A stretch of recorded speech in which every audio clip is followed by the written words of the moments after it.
I'm going to help you laugh your way through stress right now. How many out there would say that they have stress in their life? Come on, be honest now. How many say that they have stress in their life? Thank God I'm here to save you from yourselves. No, really. Say the following words after me if you be so kind. Say there. Come on, you can do better than that. Say there is no such. Say it again. There is no such thing as stress. Now, how many would believe me? I don't think very many of you would. But in reality, there is no such thing as stress. What is stress? Stress is our reaction, our thoughts about different things that happen to us, different people, places, things. And we have thoughts about that. And that would cause stress or anxiety in our life. So stress is a thought that we think, and then we act upon our thoughts. You are the sum total of all of your thoughts. And we think about everything in the world. Think about people, we think about places, we think about things. Depending on how we think about it will depend on how much stress you have. We think about everything. For instance, I'm single, and the way I think about being single, never being married, will determine how I ultimately feel and behave towards being single. For instance, right now I have a lawsuit pending against Men's Warehouse because I wanted to get one. They didn't have any men, all they had were suits. I said, I don't want a suit, I want what goes in the suit. And they said, I'm sorry. They said, what kind of model do you want? I described them, and they said, I'm sorry, it's been discontinued. So I have a lawsuit pending against them. No, we think about everything. Paul says it this way in the Bible. He says, finally, brethren, whatsoever things are true, whatsoever things are honest, whatsoever things are just, whatsoever things are pure, whatsoever things are lovely, whatsoever things are of good report, if there be any virtue, if there be any praise, he says, think on these things. Think on these things. Therefore, it's important how we think. We think about everything, remember that. In 2 Corinthians 10:5, it simply says this: we need to cast down imaginations. We need every high thing that exalts itself against the knowledge of God, and bring into captivity every thought to the obedience of Christ. So first we need to cast down those imaginations, which come out of our thoughts, and we need to bring into captivity our thoughts. You see, thoughts happen on a low level of awareness. You don't even realize you're thinking. You're thinking of right now. You're thinking about me. You're thinking about the weather. You're thinking about the games on my shelf. You're thinking about whatever you're thinking about. And you don't even realize you're thinking. That's why the 3 famous words of any teenager are, when you ask them, why did you do that? They'll say, I don't know. And they really don't know, because most of our thinking happens on a low level of awareness. So what we need to do is bring that up. We need to bring it up to a higher level of awareness. That's why we need to put a lasso around our thoughts. We need to put a lasso around the way we think about things. We need to bring those thoughts into captivity so we can cast them down and ask ourselves a simple question. Is thinking this way getting me how I want to feel and behave? If the answer is no, I don't want to feel that way, I don't want to behave that way, and you can't change the person, you can't change the thing, you can't change it to the place, you can't change the thought, then you always have control over the way you think. Always. It is simple as A, B, C. A is your situation. C, let's skip B. If we go to C, C houses our feelings and our behaviors. But what causes that? Does A cause C? No. It's A plus B equals C. B stands for our brain. How we think about our situations in life will determine how we ultimately feel and behave. So first we have a situation, then we think about it. How we think about it will lead to our feelings and our behaviors. It's as simple as A, B, C. You know, there are situations in life that will cause you stress. Let's use the example of a traffic jam. There you are driving down the highway. You are in the middle lane, and the traffic is absolutely going nowhere because it's bumper to bumper. And you say to yourself, you're mad, you're angry. And you look to your left, and there's a gentleman in a big Mercedes-Benz, big fancy smanchy car, and he's on his cell phone. And you look at him and you growl and you say to yourself, oh, it's people like him that cause accidents. And you look to your right, and there's a lady, and she's combing her hair, brushing her hair in the mirror and looking around, and you go, oh, it's people like you that cause accidents. So you start honking the horn. You start wanting to move, you want to go. Now you take that traffic jam, and let's put somebody else in that middle lane. They look to the left, they see the guy on the cell phone. They look to the right, they see the lady brushing her hair. They're upset. They don't like the fact that they're in this traffic jam. But they don't get mad like you did. They don't honk the horn like you did. What they do is they just turn on the radio, or they call ahead to the office and they say they're going to be running a few minutes late because they're stuck in a traffic jam.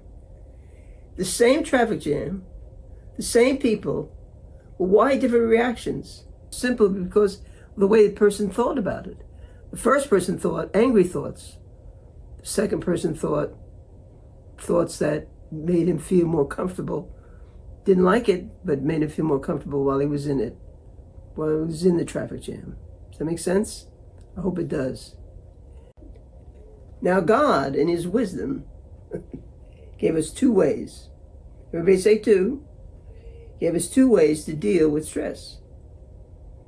He gave us the cathartic release of laughing or crying.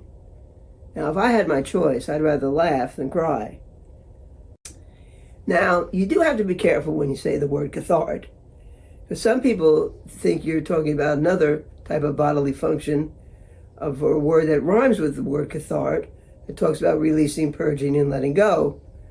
For instance, I was talking to a large group of people, 500 or so, and this elderly gentleman was sitting in the back, and he heard me say the word "I was born to cathart," and he thought I said something else. Can you imagine that? And he said so he turns to his wife and says, "What does she want us to do?" And his wife thought I said the other word, so she turns to him and said, "Don't worry, you do it all the time." So be careful how you say the word cathart. As I said before, laughter is very natural, God-given. And we want to exercise all the gifts that God has given us. We want to do so heartily. There are situations in life you can't change, but you always, always have control over your thoughts. As long as you're conscious and awake, you have control over your thoughts. Laughter is a natural rejuvenator. It's a refresher. It's a re-energizer. They say if you can laugh heartily for 15 seconds, it's equal to the cardiovascular effects of hard rowing for about 100 times. Now, which would you rather do? Laugh for 15 seconds or row for 100 times? I'd rather laugh. That's my choice. Now, what is laughter? Laughter is nothing more than a thought you think, and then you act upon your thoughts. When somebody tells you a joke, you get to the punchline. You laugh immediately, hopefully. You don't wait and put it all together and say, this happened, and then you laugh. All the time while the person's telling a joke, what are you doing? You are thinking. Of course, it's at that low level of awareness. You don't even realize you're thinking about it. Let me tell you a joke. This Aggie goes into the optometrist. He's never had glasses before. And his eyesight is really poor, and he needs glasses. And he says to the optometrist, he says, I want some glasses. I need some glasses. So the optometrist says to him, all right, close your left eye. Read the eye chart with your right. So the Aggie tries, and he tries to do that. And he said, I can't do it. He said, well, close your right eye. Read it with your left. And he tries that, and he said, I can't do it. So the doctor says, wait a minute, I'll get something to help you. So the doctor goes in the back room, gets a grocery sack, paper bag, cuts 2 eye holes out of it, and comes out, puts it on the Aggie's head, and inside the paper bag you hear, doctor says, what, sir, are you okay? Why are you crying in there? He says, oh, nothing. He said, I was just kind of hoping I'd get some wire frames. Now, if you laughed at that joke, as I did when I first heard it and first read it on a train, the bottom line comes to the fact is that you thought about it. You saw the Aggie. You saw him in the optometrist's office. You saw him trying to close his left eye, trying to close his right eye. You saw him with the paper bag on his head. You saw that while I was telling you the story. So that when you get to the punchline, I was hoping to get some wireframes, and why you laugh, okay? So that's why you laugh, right? Laughter is a thought you think, then you act upon your thoughts. We are the sum total of all of our thoughts. If I say it once, I'll say it 1,000 times. So what we need to do is rethink things. If you can change the situation, change it, like I said before. If you can't, you can't. But you always have control over your mind. You always have control over your thoughts. There are simple questions that you can ask yourself to rethink things. You can look at the situation and you can say to yourself, number one, 4 questions, 4 simple questions. Is thinking this way getting me how I want to feel and behave? How do I want to feel and behave? Right? What can I think to get more of it? What can I think to get more of how I really want to feel and behave? And then the last thought is always, what can I do to help myself right now in a healthy, appropriate way? Right now, at this very, very minute, to help myself in a very healthy, appropriate way. Get all stressed out, get all anxious? No. So you want to rethink these things. You think new thoughts. You can change a word like can't to can't means you're unable to do something. Rather for you to say, I don't want to do something. Rather say, I wish I could do something differently. But when you say, I can't do that, I can't go, if I said to you, I can't go skydiving, you would say, are you physically unable to? But that's not really true. I am physically able to. I just don't want to do skydiving. I don't have any desire to do skydiving. I think people who do skydiving are nuts. But that's my thinking and how I feel about it. So if I want to change my feelings, if I want to change my behaviors, I don't try to change the situation. I look at my thoughts, how I'm thinking about it, and that's what I'm going to change. You know, you may look at me and say, Sister Marion, why laugh? Well, I may look at you and say, why not laugh? Laughter is a natural cathartic release given to us by God. No one taught you how to laugh. You didn't have to go to school to laugh. It came natural to you. So there I am. I'm tired. I'm hungry. I want to eat something and go to bed, right? I'm on North Park. The only thing open on North Park at 10 o'clock at night is the drive-thru at the Jack in the Box. So I go in the drive-thru, go up to the menu board, and I look at the menu board, and I said, I blew my diet now. So I said, let me have a cheeseburger, some fries, and an Oreo shake, a Diet Coke. And I said, and let me have an Oreo shake. So she says to me, okay. She said, you want a cheeseburger, fries, a Diet Coke, an Oreo shake? I said, yes, ma'am. She said, I'm so sorry. She said, to tell you, she said, but our shake machine is down. I looked at her, I looked at the menu board, and I said, oh no, why didn't you call a therapist? I could have said something, I could have done something. She said, oh no, ma'am, it's not just down, it's dead. And I said, oh no, my goodness, suicide? Was it suicide? I don't know what that lady was thinking about, but when I got up to get those hamburgers, she handed out the window as if I was 10 feet away.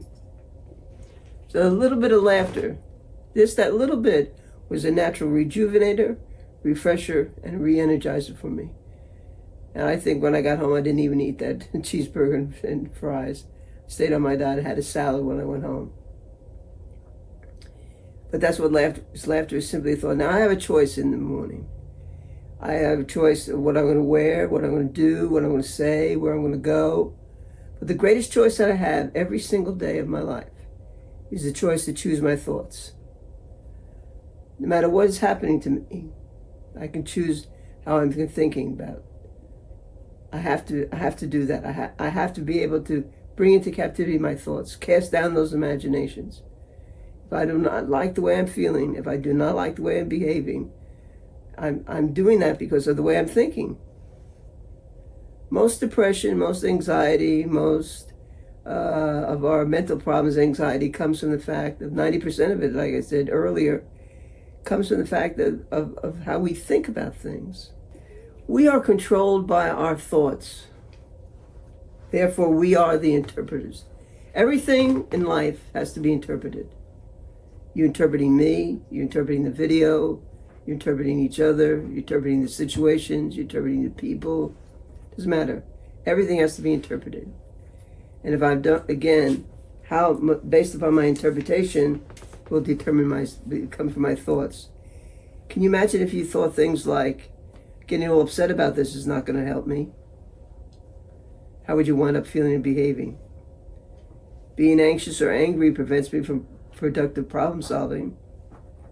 Things could be worse. This too shall pass. I can handle any situation in life because I can handle and I can control my thoughts. Don't sweat the small stuff, and it's all small stuff. Why do I live for God? Why have I been in the apostolic way for 41 years of my life? Because of how I think. The way I thought about the scriptures, the way I think about my God, the way I think about my past, the way I think about my church, the way I think about my life in general. Without God, I'm nothing. I know that. That's not just a feeling. That's a thought that I think, and I act upon my thoughts. So in closing, what I'd like to tell you simply is this. It says that if I had my choice between laughing and crying, I'm going to laugh, and I'd rather do so heartily. If I'm going to laugh, I want to do it with all my heart, soul, mind, and strength. If I'm going to love God, I want to do it with my whole heart, mind, soul, strength. Everything I do, I'm going to do unto God, right? So the Bible says, do everything as if you're doing unto the Lord. In Proverbs 17:22, it said, a merry heart doeth good like a medicine. I need to take my daily dose of mirth medicine every single day of my life. I know sometimes it's difficult. I know sometimes it's hard. I know there are situations in life you can't laugh at. But if you can't laugh at it, you can laugh your way through it. God bless. Take care. Sister Marion Pietz.